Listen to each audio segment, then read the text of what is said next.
All right, so this clip of AOC is going viral because she's like psychotically freaking out and waving her hands and just looks super fake. I think that's why it's going viral. Let's take a watch and react. Don't tell me that this is about a condemnation of anti-Semitic remarks when you have a member of the Republican caucus who has talked about Jewish space lasers and an entire amount of tropes and also elevated her to some of the highest committee assignments in this body. This is about targeting women of color in the United States of America. Don't tell me, because I didn't get a single apology when my life was threatened. Thank you.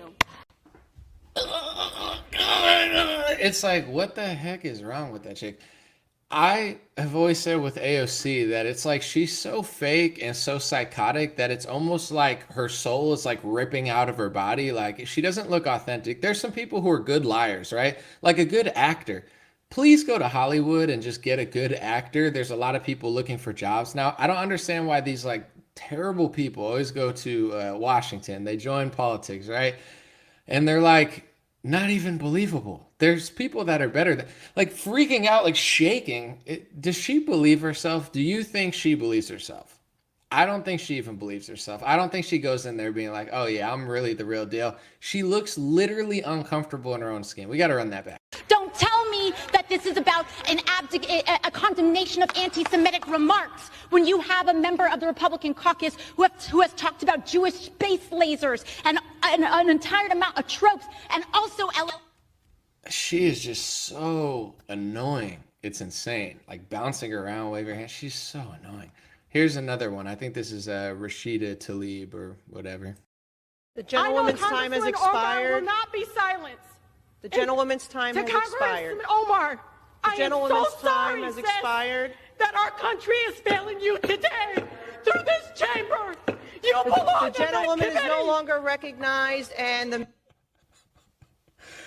All right, so if a Republican wins and they put a bunch of Republicans on the committee, right? And then a Democrat wins and then they put Democrats on the committee, it's not like the craziest thing in the world. It's like, all right, the Republicans won the House. They're going to put people that they like better on the committee, not, Ilhan Omar or whatever. She's just like literally crying. You're crying because Ilhan Omar can't serve on the committee. It's just unbelievable. And here's where I have to call out the Republican Party too. I don't believe they should have removed Ilhan Omar for anti-Semitism. Basically, that just means hate speech. That's like saying we're removing Donald Trump for racism. I know he's not in Congress, but you get what I'm saying. Oh, he's racist. Like, give a real reason. Just say Ilhan Omar's incompetent. Say she's not in the top 100 people to put in that position. There's a lot of people that deserve it better. Don't cry hate speech. This kind of opens the door to the left to say it's racist. So it's like the right says it's anti-Semitic, which is basically saying she speaks hate speech.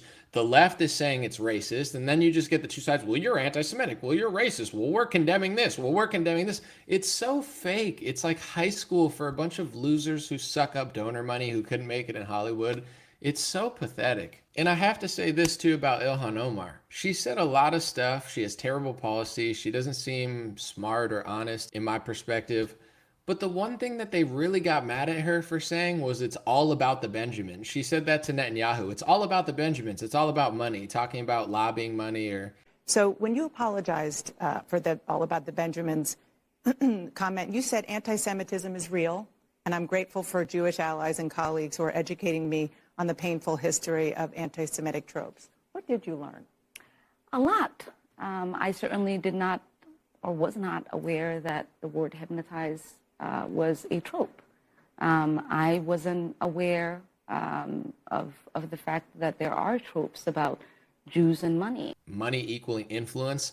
And that's what they got mad at her for. Not all the other stuff she said. It's like, well, now you're taken off because of anti-Semitism. And it's racist. It's like, does AOC really believe herself? She looks like she's so fake that her own body and soul is uncomfortable inside her body. Like she's so fake, she's even uncomfortable doing it.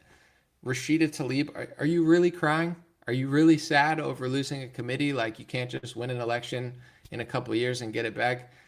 It's ridiculous. And then the right removing her for basically anti-Semitic hate speech instead of just saying the truth. She's not good at foreign policy. We don't like her views. We don't think she's competent. By saying that, you're basically opening the door to the left to do the same exact thing, which is why nothing really ever gets done in this country. It's like a bunch of loser high school crybaby girls fighting with each other. And I'm not just talking about the women, I'm talking about the men too. It seems like politics is just a huge drama fake show. Let me know what you think. My gosh, AOC is annoying. It's pretty crazy. Have a beautiful day. God bless you guys.